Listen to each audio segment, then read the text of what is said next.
Tēnā koutou katoa, lovely to see you. And I'm really delighted to be able to introduce Hannah Cameron. She's a Deputy Commissioner at the State Services Commissioner responsible for strategy and policy. But more than this, it's her team that developed the legislation, the public service legislation, and her team who will be implementing it. So we're just going to have a conversation about it. So perhaps if you start, Hannah, by just give us the timing. Where is it now? When is it going to be law? Tell me what's going to happen next. Talofa lava, everybody.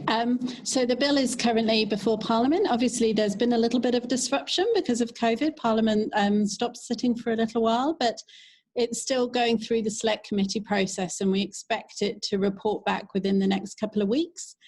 And then we're still very optimistic that it will pass through Parliament ahead of the election. Obviously, you never know that for sure because it depends on the parliamentary process, but we're still pretty optimistic that it will be passed in that time frame before Parliament rises in August for the general election. Right, so around early August, great.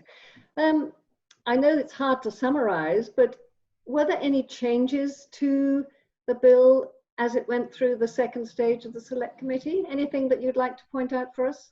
It's actually difficult for me to comment on that at the moment, Shenagh, because the bill is still in front of the committee, so it's under parliamentary privilege. What I would say is that we were really pleased with a range of submissions that we got from public servants, both individuals and organisations who many of whom were very supportive of the intent of the bill, but gave us some other things to think about, and the Select Committee's been working through that. Good. Oh, well, we'll have to wait and see. I'm glad some public servants submitted. I think you were really keen on that, weren't you? Yeah, absolutely. We really wanted to. It's a difficult thing because public servants are used to being on the other side of legislation, and so we were really keen to make sure that they did have their views heard, because this is, after all, a bill about them and about how they do their work. Yes, indeed. So in between we had COVID. Has it changed anything really for you, COVID, do you think, in relation to the legislation? I mean, I will ask you other things about it, but did it change your thinking at all? I don't think so, no. I mean, if anything, it really underlined for us the exact same rationale for the changes to legislation that we have, that are contained within the bill, partly around kind of really showing us that the public service work can work really well when it gets together and breaks through silos, but also just generally showing to us that there are shortcomings in the way that we're structured in terms of how devolved our system is, and that if we had a little bit more alignment, then that would be potentially a good thing into the future. So it really just cemented that in our view. And I've been wondering the extent to which this wonderful collaboration will continue. I'm sure you have too.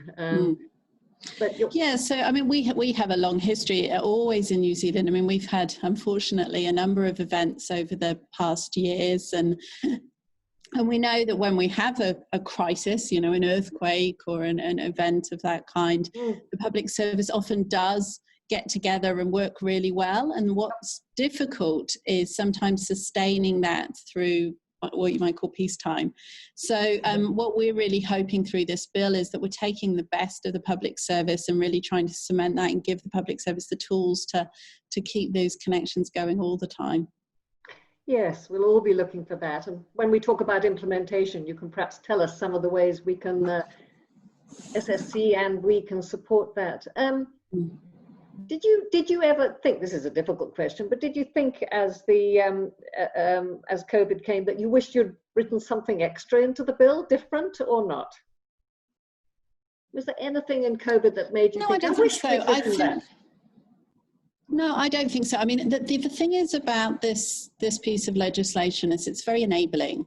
When the legislation passes into law, the world isn't going to change overnight. It's not like the reforms of the 80s, which, you know, caused mass disruption and changes to organisation.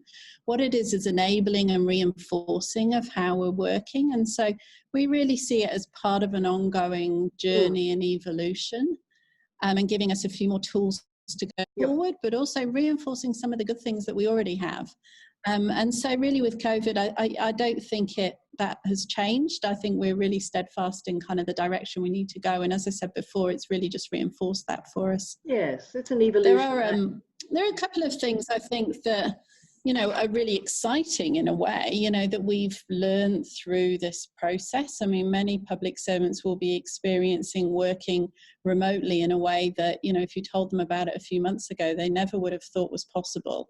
And learning new tools, getting into technology. And I think a lot of those insights, the key thing is how we're going to learn from that and move forward into the future.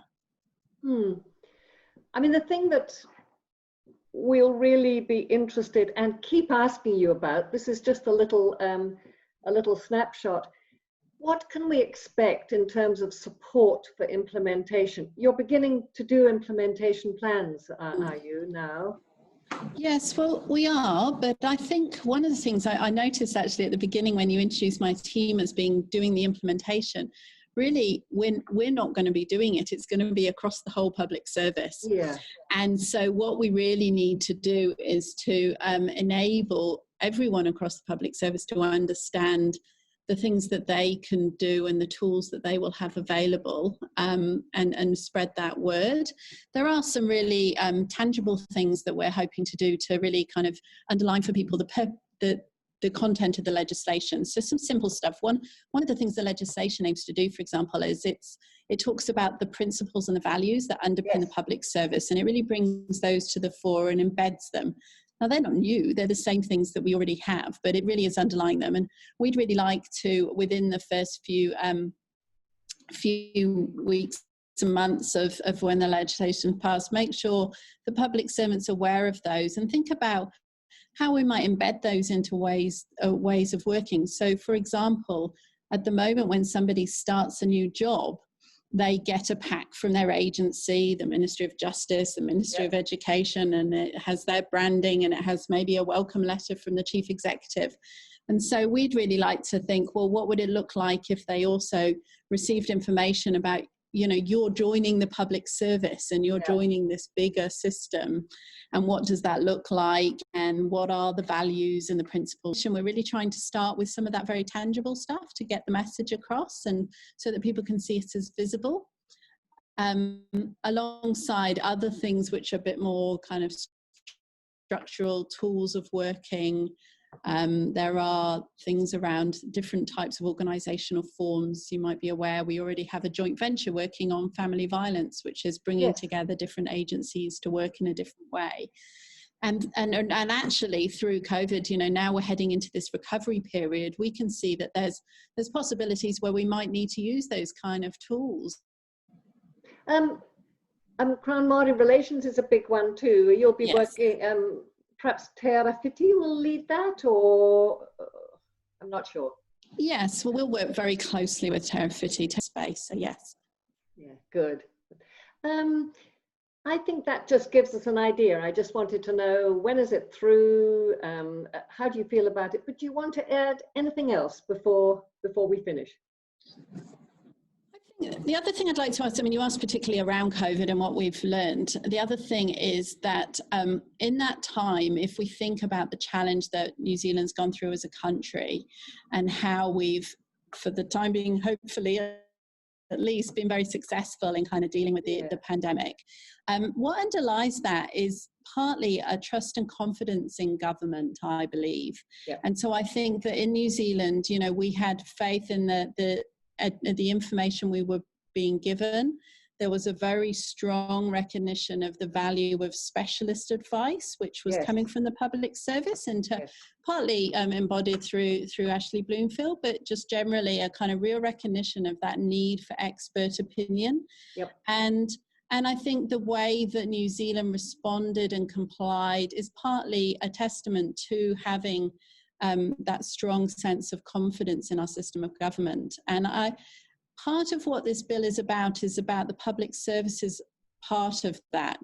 You know, by having a public service that has strong integrity, is focused on its spirit of service to the community and all of those other values that are set out in the legislation, help to address that. So I think one of the things that has been really great to see through the COVID period has been a recognition, even from the general public, about the importance of public service and the role that the public service was playing. And I mean, that's really heartening to see, because we don't always get that recognition. I completely agree. And we've profiled a lot that with IPANZ. And I think the Colmar-Brunton report, which I think came out yesterday, showed our trust in public servants, didn't it? It did indeed, yes. And so I think that's sort of that reputation that we have. And that's partly why this legislation isn't, as I said, a revolution. It's not a big change. It's about cementing that and moving forward from there and continuing to evolve with the exciting things we're dealing with now, like remote working and different types of workforce. Yes, yes. And that's why I think the conversation about implementation will go on all the time and will be talked about from all levels, not just from SSC, because we'll all be implementing it every day. So absolutely, that's what we're hoping. Thank you very much. It's very good of you to join us, and we're really with you on making the very best of this legislation for the public service. So thank you very much, Hannah. Thank you. Right. Bye-bye. Bye, everybody. Goodbye.